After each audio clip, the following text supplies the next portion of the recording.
seguimos, amigos, amigas del Arriero, recorriendo la Feria del Libro y este año el invitado central, el invitado honor de la feria es Mario Vargas Llosa, y hay una serie de paneles, conferencias, incluso con la participación del premio Nobel, de nuestro premio Nobel de Literatura, y uno de los asistentes, uno de los participantes, uno de los invitados a esta actividad es Efraín Cristal, que es peruano, aunque reside hace muchos años fuera del país, y con él vamos a conversar sobre un trabajo que recorre la literatura de Vargas Llosa y dialoga con lo que es el pensamiento, las ideas políticas que Vargas Llosa ha tenido y ha expresado casi cotidianamente a lo largo de ya más de 6 décadas casi de historia.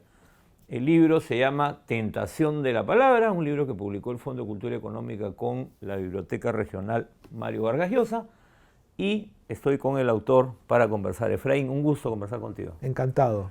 Efraín, Vargas Llosa es, como señalaba hace un momento, más que un escritor para los peruanos, es un personaje que ha intervenido mucho en la política. Y tu trabajo hace dialogar la trayectoria literaria, las obras de Vargas Llosa, con el pensamiento de Vargas Llosa y cómo va evolucionando. Y tú señalas que hay periodos muy marcados, muy claros, ¿no? Y etapas de transición. ¿Cómo puedes, antes de entrar a cada periodo, por qué es tan fuerte en un escritor como Vargas Llosa esto? Porque no en todos los escritores pasa, pero en él es muy fuerte. Sí. O sea, hay escritores que muy jóvenes desarrollan una visión del mundo, y esa visión del mundo los marca en la juventud y la elaboran, la trabajan, y cada una de sus obras entra dentro de esa visión del mundo. Y eso permite, es el caso más famoso, quizás es el caso de Balzac, en el que con el tiempo se da cuenta de que las novelas están como entretejiendo las unas a las otras, y lo que ha creado más bien es una gran comedia humana. Ese es el tipo de novelista que es Balzac. Vargas Llosa no es así. Vargas Llosa es un escritor muy comprometido con el momento, muy apasionado con las vivencias que está teniendo, y sus vivencias lo llevan a cambios, y esos cambios se reflejan en su obra. Ahora, tú analizas la dimensión más política, digamos, ¿no? Porque uno también podría añadirle eso, la trayectoria, la propia vida personal, privada del personaje, que es otra dimensión que también influye. Sí. Pero es muy claro que en sus inicios Vargas Llosa era un hombre de izquierda, luego dejó de serlo, ¿no? Y en ese dejar de serlo hay un proceso bastante complejo. Sí. Pero esta primera etapa del Vargas Llosa de izquierda, socialista, digamos, en el contexto de la Revolución Cubana, además, de alguna manera, algunos dicen, explica parte del éxito que tuvo su literatura. ¿Tú coincides con eso? ¿Hubiese sido lo mismo sin Revolución Cubana que con Revolución Cubana? La pregunta yo la ampliaría y preguntarse si es que el boom de la novela latinoamericana, si es que García Márquez y Vargas Llosa y Carlos Fuentes hubiesen sido lo que fueron sin la Revolución Cubana. ¿Por qué? ¿Por qué fue tan importante? Yo creo que fue muy importante porque por una confluencia, una coincidencia. Es decir, se está llevando a cabo un movimiento que entusiasmó a muchísimas personas. O sea, que uno sentía que el mundo latinoamericano era un mundo que tenía mucha corrupción, había mucha miseria, y de repente muchos intelectuales, muchos literatos ven en la Revolución Cubana una solución, una posible solución a estos males de América. O sea, ese por ejemplo, uno de los mentores de Mario Vargas Llosa fue el gran poeta y ensayista peruano Sebastián Salazar Bondy. Claro. Hay cartas en las que Salazar Bondy, después de leer el manuscrito de La ciudad de los perros, le dice a Vargas Llosa: mira, Mario, tienes que publicar este libro ya. Es un libro que va a contribuir al proceso de la Revolución Cubana en el Perú. O sea, digamos, de alguna manera ellos terminan sintiéndose parte de un proceso de transformación. Sí. Y tú has señalado una palabra que aparece mucho en la primera parte de tu análisis y luego también en la parte final, ¿no? Que es el tema de la corrupción. Sí. Como un tema central en la obra de Vargas Llosa. Sí, efectivamente. ¿Por qué era tan importante? Porque esta mirada de una sociedad, vamos a decir, no decir podrida, pero casi que podrida, digamos, ¿no? Sí. Porque un tema muy importante que no ha sido constante, porque hay épocas, digamos, hay una época intermediaria en la que es menos importante, pero efectivamente en la primera época de Vargas Llosa y en la última en la que estamos, por última quiero decir a partir de la fiesta del Chivo, la corrupción ha sido fundamental. O sea, es fundamental desde la primera novela hasta Conversión en la Catedral y desde la fiesta del Chivo hasta ahora. Y creo que la idea es una idea de que la corrupción arruina, corroe las relaciones humanas. Entonces son novelas que tratan de comprender cómo la corrupción arruina las relaciones humanas, cómo crea, las vicia, las ensucia, y eso es una fuente muy rica para temas literarios. Ahora, ¿cuál es la diferencia entre esa primera etapa, donde es tan fuerte, como tú dices, Conversación en la Catedral, además está describiendo una sociedad en un determinado momento histórico con uno de los gobiernos más corruptos, hemos tenido muchos después también, ¿no? Con esa tercera etapa, ¿cuáles son las diferencias en la mirada de este Vargas Llosa ya maduro en la fiesta del Chivo en relación a la primera década de escritura de Vargas Llosa? Es que en la primera época la corrupción es la corrupción del capitalismo, o sea, es la época socialista de Vargas Llosa. En la primera época está una idea subyacente, y es la idea de que dentro del capitalismo no pueden haber relaciones humanas auténticas, y que el capitalismo, las relaciones del poder dentro del capitalismo corroen la posibilidad de una vida justa, una vida digna. Y creo que en la última etapa, digamos, la visión política ha cambiado. Ahora la corrupción en sí es el problema central. Pero en la primera etapa lo que uno ve es más bien, claro, efectivamente es el capitalismo, pero hay unas estructuras, digamos, que hacen que los individuos no tienen muchas opciones en realidad. Sí. Pero en la otra está más marcado el rol que los individuos pueden jugar. Efectivamente, ¿no? O sea, en la primera época la idea que se tenía es la idea de el capitalismo como un sistema. O sea, por eso que dentro de ese sistema la gente no tiene opciones. Y entonces la solución es adecuarse dentro del sistema, claro. O si no, cambiarlo. Claro. O sea, y no por reforma. O sea, claro, me refería a algunos personajes donde tú ves que, bueno, simplemente se adaptan a la situación. Claro, o sea, y es lo que él denuncia de alguna manera. Lo que denuncia efectivamente es que en la primera época es que hay posiciones sociales en este mundo corrupto, y no importa si sea una persona u otra que la ocupe, alguien la va a ocupar. Y todos los individuos son vulnerables. Todos los individuos pueden ser víctimas de un momento al otro. Pero el sistema se mantiene, y no solamente que se mantiene, sino que se reproduce. E incluso en la primera época se reproduce incluso después de actos de rebeldía.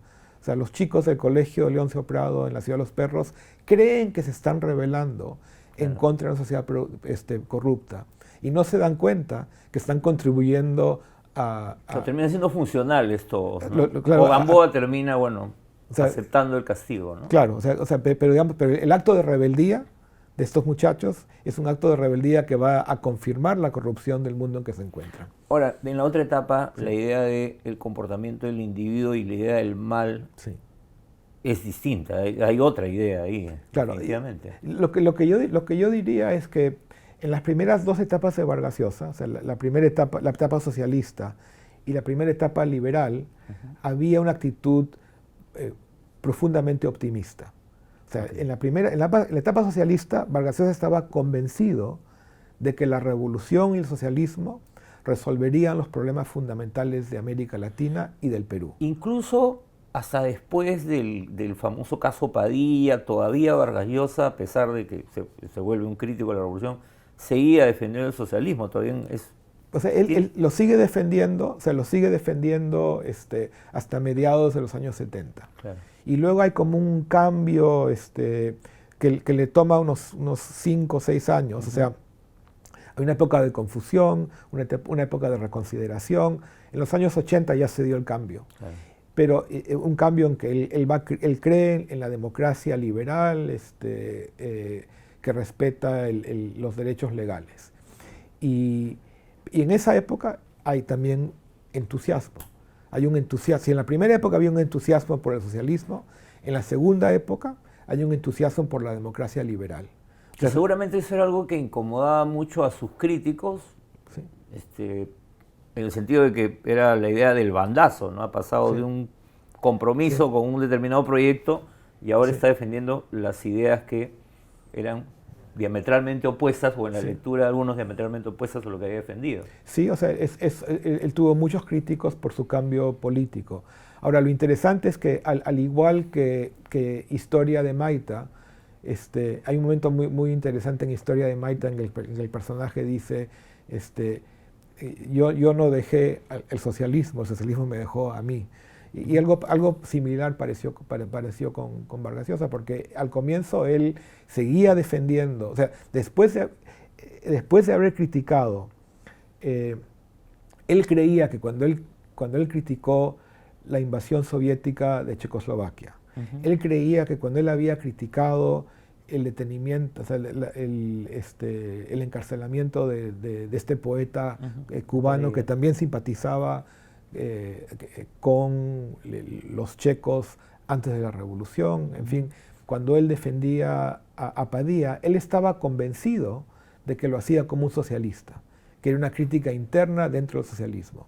Entonces, cuando primero lo atacó personalmente Fidel Castro y luego intelectuales intelectuales cubanos, luego intelectuales comprometidos a Cuba, o sea, cuando empezaron a atacar, él no se defendía. O sea, al contrario, había críticos y amigos como Jorge Edwards que publicaban libros, ensayos para defender. Él decía, no me defiendan. Estamos viviendo ahora el bloqueo de Cuba por Estados Unidos. Cuba está en una situación débil. No me defiendan, es preferible ayudar a Cuba que defenderme a mí. Entonces el cambio fue paulatino y poco a poco llegó un momento en que no podía... Tú has mencionado Historia de Maita, ¿no? Que Sí. yo recuerdo cuando se publicó acá en el Perú generó una reacción muy contraria, ¿no? Sí. de sus críticos. ¿Es un ajuste de cuentas No. con la izquierda? Porque hay mucho vamos a decir, de caricatura de lo que era lo que la izquierda Sí. defendía o señalaba o había querido hacer. Yo no creo que es un ¿No? ajuste de cuentas. Yo creo que lo más interesante de esa novela es que él se identifica con Maita. O sea, yo creo que la idea de la novela es que la idea de la novela es que se da una disyuntiva entre el novelista y el revolucionario. Y en la novela la idea es, yo podía haber sido Maita. La razón por la cual el novelista se interesa en Maita es porque él podría haber sido Maita. Entonces la idea es, en ese momento lo que él pensaba era que hay estas fuerzas en el ser humano, esta necesidad de cambiar el mundo, esta necesidad este reconocimiento de que el mundo que nos ha tocado vivir es un mundo mediocre, imperfecto, y uno puede canalizar esas energías hacia la revolución, hacia actos violentos, o uno los puede canalizar hacia la literatura. O sea, yo creo que es más bien un acto de introspección, no es un arreglo de cuentas. Ahora, tú has mencionado ahora otro tema que está presente en la literatura de Vargas Llosa, se va haciendo cada vez más presente el tema de la violencia, Sí. ¿no? Y en la violencia además hay esta mirada de los Andes, ¿no? Que, bueno, yo soy antropólogo y a veces Sí. choca la mirada que puede tener, digamos, porque la impresión que a veces da, sobre todo conforme van pasando los años, es que hay una distancia física real de Vargas Llosa en relación al Perú, ¿no? Y donde dice, bueno, está más impregnado por cierto tipo de lecturas, corrientes antropológicas, hay para todos los gustos, ¿no? Pero digamos, esta mirada de que en el tema de la violencia y su paso por la famosa Comisión Uchurajay marca un cambio también en la mirada de Vargas Llosa de los Andes, claro. o le da una interpretación a lo que él ve, más allá del debate de si los campesinos o no los campesinos, ¿no? Claro. La violencia sí ha sido importantísima Vargas Llosa en la última época, quizás siempre estuvo, ¿no es cierto? Pero, digamos, hablamos de la época socialista, en la que había un entusiasmo por la solución socialista. Luego, en los años 80, ya está muy claro su compromiso por la democracia liberal, el liberalismo, este cambio tan importante que se da en él desde el punto de vista político. Ahora, para mí, hay un punto de inflexión en la obra de Vargas Llosa. Y ese punto de inflexión se da efectivamente en Lituma en los Andes, que sería una de las dos novelas en la que hay una respuesta a Uchuracay. La primera es, curiosamente, ¿Quién mató a Palomino Molero? Porque él estuvo tan impresionado por la descripción de lo que sucedió a los periodistas, que recrea eso en el acto de violencia de Palomino Molero, claro. y la traslada a Piura, a otro ámbito, pero es un ámbito más, claro, que él dominaba, claro, controlaba. Claro, pero es exactamente lo que él había visto en Uchuracay, que él traslada a Quien mató a Palomino Molero. Pero en Lituma en los Andes aparece el mal. Y el punto de inflexión, y es un punto de inflexión que como un antes y después para la obra de Vargas Llosa, es cuando Lituma, que es el detective de la novela, está tratando de investigar unos crímenes horrendos que se dieron. Y al comienzo, él supone que podría haber sido Sendero Luminoso, que podían haber sido prácticas, o sea, a las que te refieres, o sea, prácticas tradicionales, rituales, ¿no? y creo que eso es por lo que él más ha sido criticado. Sí. Pero para mí el punto de inflexión, curiosamente, no es ese. El punto de inflexión es hacia el final de la novela, y cuando el Lituma, el investigador, se encuentra con un barrenero, o sea, con uno de esas personas que trabajan en las minas. Y se da cuenta que este señor participó en las violencias, actos terribles de violencia, y no sabe por qué. O sea, con ninguna convicción. Es una idea de que hay violencias que son inexplicables, casi inmanejables. Sí. Pero es la primera vez. Claro, eso no había aparecido antes. Nunca. O sea, antes, cuando había violencia, en la primera época era la violencia del capitalismo. En la segunda época, incluyéndolo a Maita, cuando había violencia era por los fanatismos de gentes incluso bien intencionadas, que querían hacer bien, pero que por sus utopías, sus ideas utópicas, sus imposibilidades, imponían la violencia al mundo. Pero en este momento, o sea, cuando un personaje comete las barbaridades más crueles y cruentas, y lo hace simplemente porque se están haciendo, porque participa en el grupo y no sabe por qué, en ese momento es el punto de inflexión. De alguna manera una suerte de, no sé, vamos a decirlo, liberación de Vargas Llosa de siempre haber querido encajar la realidad, sí, sea en una interpretación de la realidad, una teoría, en fin, él evoluciona. Tú citas además a varios de los pensadores que lo marcan mucho. Exacto. Pero siempre queriendo que todo encaje, que todas las piezas encajen. Y ya las cosas no encajan. Porque en la guerra las violencias se multiplican y no todo se puede explicar. En la guerra del fin del mundo es por la incomunicación, ahí también hay claro, un elemento de corrupción, por las malas informaciones, porque se conjugan varios fanatismos, pero en el fondo la tragedia que retrata Mario Vargas Llosa en la guerra del fin del mundo es la tragedia de una guerra que no tenía razón de ser, una guerra absurda, claro, porque son fanatismos que se conjugan con, o sea, el fanatismo de los militares, el fanatismo de los religiosos, el fanatismo de este hombre político que ni siquiera entiende lo que está sucediendo, Galileo Gal, con la corrupción de los que quieren manipular estos hechos para sus fines políticos, producen una guerra terrible, pero completamente evitable. Pero que todo eso encaja, digamos. Todo exactamente. En el otro no, o sea, ya en lo del Ituma lo que dices es como que hay sí. piezas del rompecabezas sí. que no... Pero lo otro, y la razón por la cual este cambio es tan fundamental es porque si la maldad para Vargas Llosa, a partir de ese momento, forma parte de la condición humana, él ya no puede criticar, como lo había hecho antes, a los personajes revolucionarios.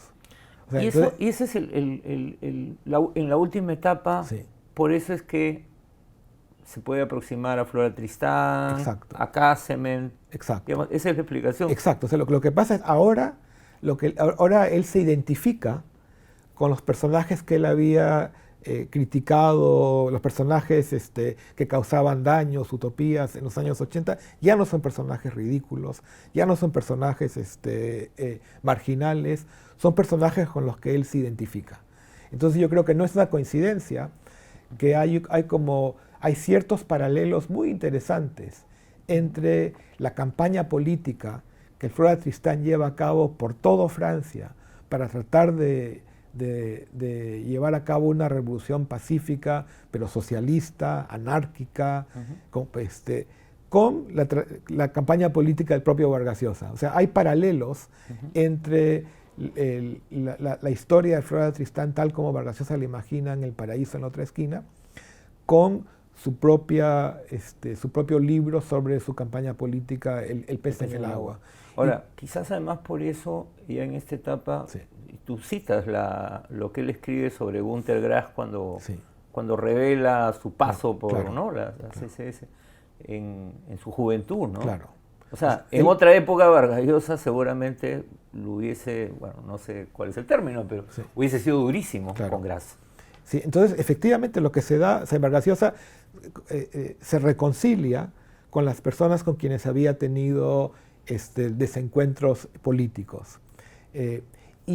Para mí, lo más interesante para mí como crítico literario que quiere tratar de entender la literatura es darme cuenta cómo esto va a influir en sus procedimientos literarios.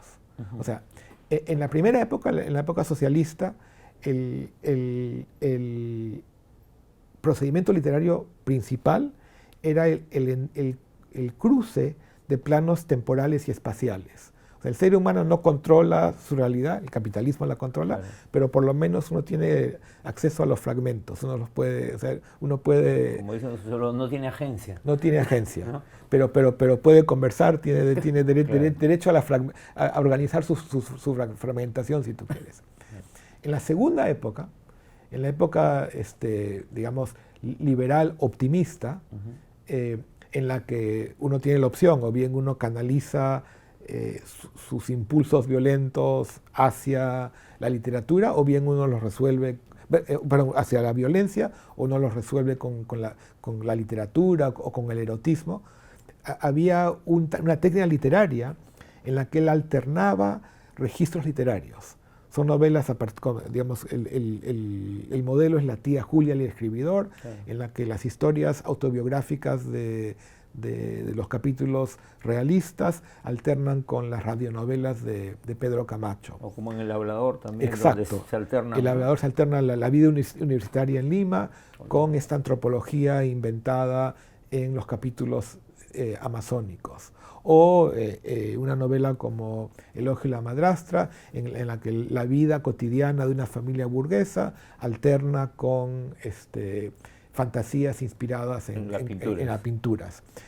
O si no, digamos, alterna puntos de vista. En Maita, el narrador, autor en primera persona, conversa con varios individuos y todos tienen una visión completamente distinta de quién es Maita.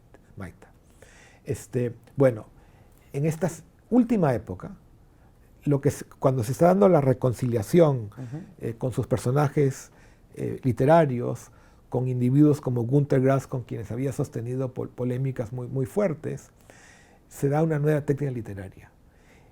Y si en la segunda época lo que teníamos era alternancia de registro, en esta última época surge un nuevo procedimiento, que son los capítulos o las secciones de unas novelas que pueden ser leídas simultáneamente en un registro realista o como fantasía.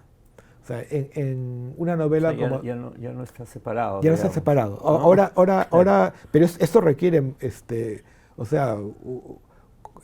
una práctica muy avanzada de la literatura. Claro. Porque cada capítulo, por ejemplo, de Travesuras de la Niña Mala, cada capítulo puede ser leído fácilmente en un registro realista. Pero cada capítulo es simultáneamente una fantasía. O sea, es imposible que la niña mala haya tenido tantas vidas. O sea, es imposible. Y sin embargo... Lo puedes leer en esa clave. Lo puedes ver en esa clave, ¿no es cierto? Efraín, una última pregunta. Sí. ¿Por qué para los peruanos Vargas Llosa siempre ha sido un personaje polémico? ¿Por qué? Hemos hablado de la cosa política, pero siempre está en el ojo de la tormenta, en un lado o en otro, ¿no? Por lo que fuera, hasta ahora, incluso en la misma su visita en la feria, siempre hay debate, ¿por qué? ¿Por qué sí? ¿Por qué? ¿Cómo resumirías tú esta relación compleja entre Vargas Llosa y los peruanos? Y yo creo porque Vargas Llosa, en el fondo, es un moralista apasionado. O sea, él toma posiciones muy claras sobre temas morales. Y cuando uno toma posiciones muy claras, muy fuertes sobre temas morales, inevitablemente va a causar cierta polémica. Tienes amigos y enemigos asegurados. Sí, exacto. Bueno, Efraín, muchísimas gracias por la conversación, por este diálogo. Hemos dado una revista a las ideas que ustedes pueden encontrar en este libro que se llama Tentación de la Palabra, un libro que fue publicado hace un año en una nueva edición de un libro que fue publicado anteriormente en inglés y que publicó el Fondo de Cultura Económica. Efraín ha estado en la feria, va a estar todavía unos días breves y yo les recomiendo, amigos, amigas, que lean el libro y que vayan a la feria y a seguir leyendo. Nos vemos.